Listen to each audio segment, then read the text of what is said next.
Hey, we're here at our Airbnb property located here on Oakland Ave in the historic Riverbend neighborhood in Des Moines. So this house was built over 150 years ago and is the perfect example of an American Victorian style of home architecture that was common around the turn of the 20th century. Today, I'd like to walk you through Victorian home architecture and what makes this style of home so classic and cool, and I'll show you around this specific house. Three of the most common subtypes of Victorian style houses are folk, Gothic Revival, and Queen Anne style.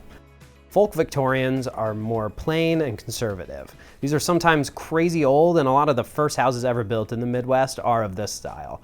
There's a lot of these in the Sherman Hill neighborhood.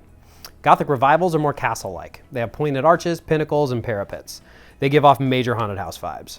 The Queen Anne style is a broad category and the most common around Des Moines. The name really just refers to decorative excess. It's in the colors, materials, and ornamentation. I'm actually sitting in a Queen Anne style house right now. Let's go out and take a look at the exterior. Victorian houses are usually complex shaped and asymmetrical. Common traits include heavy ornamentation and craftsmanship, steep gabled roofs, towers, turrets, and dormers, stained glass windows and bay or like protruding windows, grand porches with intricate woodwork, decorative trim all around the house. Victorian houses were often painted ornately as well. They used lots of bright color schemes. A street like this would have been quite a sight when these houses were all new and freshly painted. When we pick exterior colors for a house like this, we like to look to classic Victorian color combos. Here are some of my favorites.